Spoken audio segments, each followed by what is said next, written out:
Trump का सबसे बड़ा हथियार सुप्रीम कोर्ट में बेकार, अमेरिकी सदर को बड़ा झटका।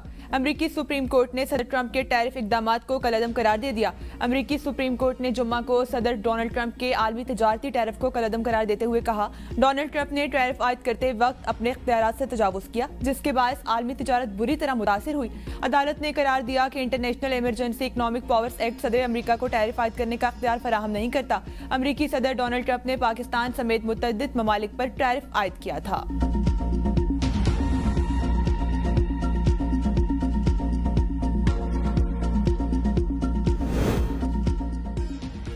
मैंने 8 में से 5 जगहें टैरिफ से रुकवाई। अमेरिकी सदर डोनाल्ड ट्रंप सुप्रीम कोर्ट के फैसले पर भड़क उठे। व्हाइट हाउस में मीडिया से गुफ्तगू में फैसले को शर्मनाक करार दे दिया। कहा, हमने टैरिफ लगाकर मुल्की मफादात हासिल किए, मेरे पास बैकअप प्लान मौजूद है। सुप्रीम कोर्ट के फैसले से बहुत मायूसी हुई। सुप्रीम कोर्ट के जज सियासतज़दा लगते हैं, अदालतों का कुछ करना होगा। अदालत गैर मुल्की मफादात से मुतासिर हुई। फायदा उठाने वाले ममालिक को खुशी ज्यादा देर बरकरार नहीं रहेगी। सदर ट्रंप की एक बार फिर वज़ीर आज़म शहबाज शरीफ की तारीफ। कहा, पाकिस्तानी वज़ीर आज़म ने कहा, मैंने पाक भारत जंग में करोड़ों जानें बचाई।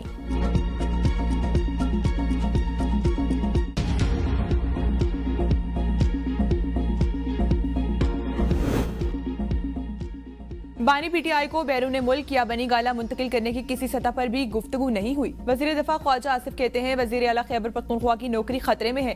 उन्होंने अपनी नौकरी बचाने के लिए रिहाई फोर्स का ऐलान किया। रिहाई फोर्स गैर आईनी और गैर कानूनी है। वफाक के सिवा किसी फोर्स बनाना किसी का इस्तेहकाक नहीं। नून लीगी रहनुमा बैरिस्टर अकील कहते हैं, बानी पीटीआई की जेल से अस्पताल मुंतकली किसी की ख्वाहिश पर नहीं होगी। डील से मुतल्लिक राना सनाउल्लाह के बयान को गलत लिया गया। बानी के लिए कोई डील मुयस्सर नहीं। हमने पीटीआई को सिर्फ संजानी में एहतजाज की ऑफर की थी। अलीमा खान पीटीआई पर कब्जा करना चाहती है और पार्टी के लिए सबसे ज्यादा मसाइल पैदा कर रही हैं।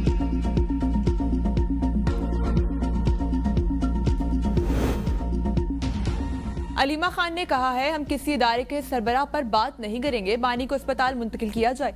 राना सनाउल्लाह कहते हैं, अलीमा खान से पूछा जाए, इदारे के सरबराह के हवाले से गुफ्तगू क्यों करते हैं? इदारों के खिलाफ प्रोपेगेंडा दुश्मन मुल्क कर रहा है तो आप इसका हिस्सा क्यों बनते हैं? बानी पीटीआई को केसेस पर रिलीफ अदालतों से ही मिलना है। मियां नवाज शरीफ को जो भी रिलीफ मिला अदालतों से मिला। अदालतों में हमने भारी रकूम की गारंटी दी। मेरी नजर में डॉक्टर की हिदायत के मुताबिक बानी को किसी प्राइवेट अस्पताल मुंतकिल नहीं किया जा सकता। महमूद अचकजई ने अभी तक स्पीकर को कमेटियों में वापस आने का नहीं कहा। वजीर आजम और अपोजिशन लीडर का मिलना आईनी जरूरत है। वजीर आजम अपोजिशन लीडर से मिलने से इनकार का तसव्वुर भी नहीं कर सकते।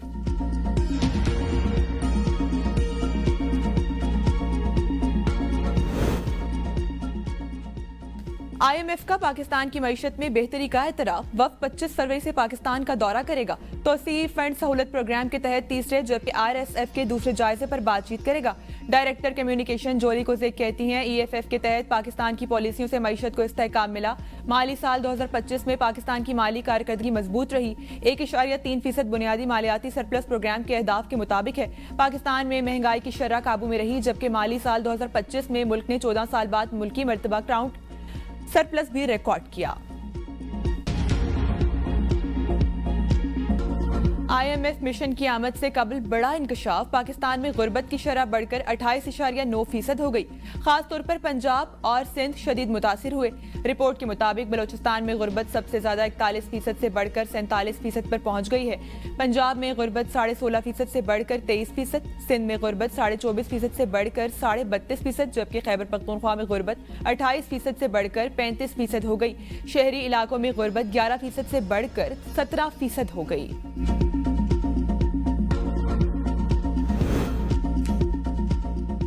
FBI का मुल्क भर में 14 से ज्यादा कारोबारी सरगर्मियां की ऑनलाइन मॉनिटरिंग का फैसला। फेडरल बोर्ड ऑफ रेवेन्यू का होस्टल, रेस्टोरेंट्स, अस्पतालों, मैरिज हॉल्स, मार्कीज और रेस क्लब्स को पॉइंट ऑफ सेल्स यकीनी बनाने का हुक्म। शहरों में चलने वाली गाड़ियां, कोरियर और cargo services, dentist, physiotherapist, plastic और हर सर्जरी और मेडिकल लैब, एक्सरे, CCT और MRI स्कैन सेंटर पर पॉइंट ऑफ सेल्स लगाने का हुक्म दिया गया। 500 रुपए फीस वाले अस्पतालों को छूट होगी। Beauty parlours, massage centres, pedicure centres, private अस्पतालों में भी पॉइंट ऑफ सेल्स लगाने का फैसला। Foreign exchange dealers, currency exchange companies, निजी तालीमी इदारों और वोकेशनल ट्रेनिंग इंस्टीट्यूट्स के लिए भी पॉइंट ऑफ सेल्स की शर्त आयद हो गई। 1000 रुपए माहाना फीस लेने वाले इदारों को छूट होगी।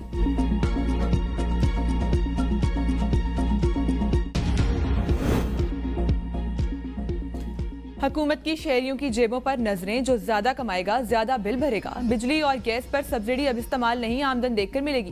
पावर डिवीजन ने टैरिफ के नए मॉडल पर काम शुरू कर दिया। बिजली के इस्तेमाल के बजाय आमदन की बुनियाद पर स्लैब सिस्टम मुतारिफ किया जाए। नए मॉडल के तहत सब्सिडीज का तयन घरेलू आमदनी के मुताबिक होगा। इस्लाहात को IMF से किए गए वादों की रोशनी में हतमी शक्ल देने का अमल जारी।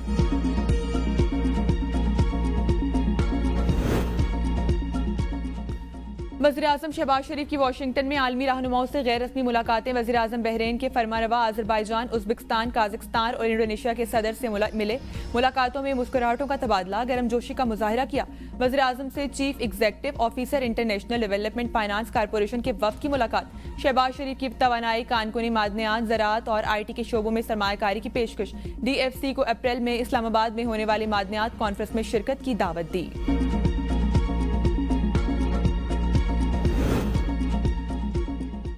अमरीकी वजीर खारजा मार्को रूबियो की वज़ीर-ए-आज़म शहबाज शरीफ और नायब वज़ीर-ए-आज़म इसहाक डार से मुलाकात। अमरीकी वजीर खारजा ने अपनी एक्स पोस्ट में लिखा कि मुलाकात में स्ट्रेटेजिक ताल्लुकात, नायाब मादनियात, डेवलपमेंट और इंसदादी दहशतगर्दी के उमूर पर बात हुई। गजा मंसूबे में पाकिस्तान की मावनत और बोर्ड ऑफ पीस में शमूलियत पर पाकिस्तान को सराहते हैं।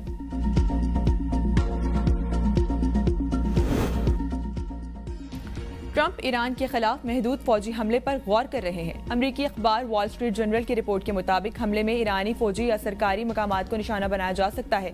महदूद हमले पर गौर का मकसद ईरान को जौहरी मुआहदे पर मजबूर करना है। ईरान ने मुआहदा कबूल ना किया तो हमले को वसी जंग तक बढ़ाया जा सकता है। बरतानिया का ईरान पर हमले के लिए अमरीका को अपने फौजी अड्डे देने से इनकार। वज़ीर-ए-आज़म सर कीयर स्टारमर ने मुमकिना अमरीकी कार्रवाई के लिए दरख्वास्त मुस्तरद कर दी। हमले के खदशे के पेश नज़र जर्मनी ने अपने शहरियों को ईरान छोड़ने की हिदायत कर दी। सदर ट्रंप ने बोर्ड ऑफ पीस के इजलास से खिताब में कहा था कि ईरान के हवाले से 10 दिनों में पता चल जाएगा।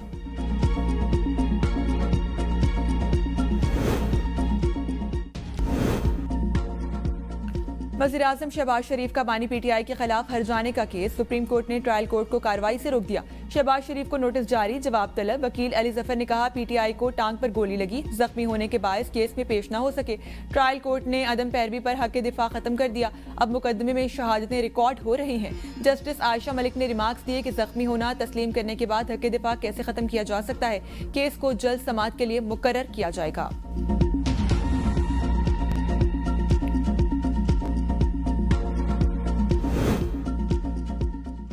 बानी PTI को आंख के इलाज के लिए दूसरा इंजेक्शन लगाने के लिए 25 फरवरी को अस्पताल लाया जाएगा। डॉक्टर तारिक फजल चौधरी ने तस्दीक कर दी। आंख के इलाज के लिए इंजेक्शन लगाने का शेड्यूल सामने आ गया। वफाकी वजीर तारिक फजल चौधरी के मुताबिक 25 जनवरी को पहला इंजेक्शन लगाया जाएगा। दूसरे इंजेक्शन की मुजव्वज़ा तारीख 25 फरवरी है। तीसरा इंजेक्शन मुमकिना तौर पर 25 मार्च को लगाया जाएगा।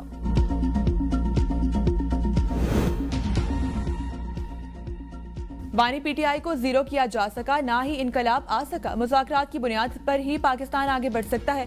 फवाद चौधरी की ABN न्यूज़ के प्रोग्राम डिबेट एट 8 में गुफ्तगू। कहा सियासी फ़रीक़ैन के दरमियान खला दिन ब दिन बढ़ रहा है। बानी की रिहाई और मुज़ाकरात के बगैर कोई बड़ा सियासी हल मुमकिन नहीं। PTI में शामिल कुछ लोग वही हैं जिन्होंने बानी की हुकूमत खत्म की।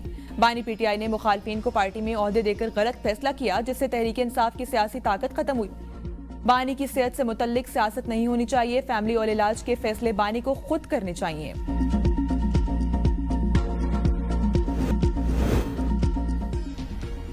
MQM के दो ग्रुपों की लड़ाई सिंध असम्बली पहुंच गई। MPA राना शौकत ने कहा MNA इकबाल महसूद ने जान से मारने की धमकी दी। इकबाल महसूद 16 फरवरी को मुसल्ला अफराद के साथ आए और मेरे दफ्तर के ताले तोड़े। MPA शारिक जमाल ने ईवान में कहा आप बाहर निकलें, आपको देखता हूँ। मुतल्लिका थाने के अफसर को बुलाकर मुकदमा दर्ज किया जाए, वरना मैं इस्तीफा दे दूंगा। सूबाई वजीर ज़ियाउल हसन नजार ने स्पीकर से रूलिंग देने और मुतल्लिका SHO को तलब करके बयान रिकॉर्ड करने की हिदायत देने का मुतालबा किया। वजीर इत्तलात शर्जील मेमन ने कहा कि धमकी देने वालों के खिलाफ कार्रवाई होनी चाहिए। स्पीकर की मुतल्लिका थाने की SHO को कानूनी कार्रवाई की हिदायत। MQM के रुकन उस्मान की मेंबरशिप मुअत्तल। स्पीकर सिंध असम्बली अवैस कादिर शाह ने कहा माफी मांगने तक मेंबरशिप मुअत्तल रहेगी। इजलास में सिंध लैंड रेवेन्यू तरमीमी बिल 2026, शहीद बेनजीर भुट्टो मेडिकल यूनिवर्सिटी लाड़काना का तरमीमी बिल मंजूर। सिंध फ्रेशरीज तरमीमी बिल 2026 भी मंजूर कर लिया गया।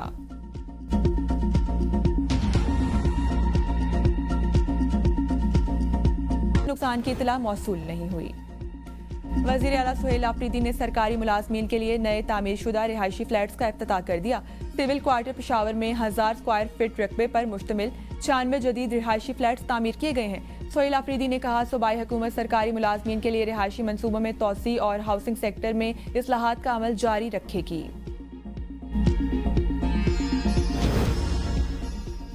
वफाक और बलूचिस्तान के दरमियान माहौलियाती ताउन को मजीद मुयसर बनाने पर इत्तफाक। वज़ीर-ए-आज़म की कोऑर्डिनेटर बराए मौसमियाती तब्दीली रोमेना खुर्शीद आलम से मुलाकात में वज़ीर आला सरफराज बुगडी ने कहा, माहौलियाती तब्दीली बड़ा चैलेंज। बलूचिस्तान हुकूमत देरपा हिकमत अमली पर काम कर रही है। पहला क्लाइमेट फंड कायम कर दिया। सूबे को माहौलियाती आफात से महफूज बनाने के लिए जामे पॉलिसी और अमली इकदामात नागुज़ीर हैं। रोमेना खुर्शीद ने कहा, मौसमियाती तब्दीलियों के चैलेंजेस से निपटने के लिए हुकूमत बलूचिस्तान के साथ मिलकर काम करेंगे।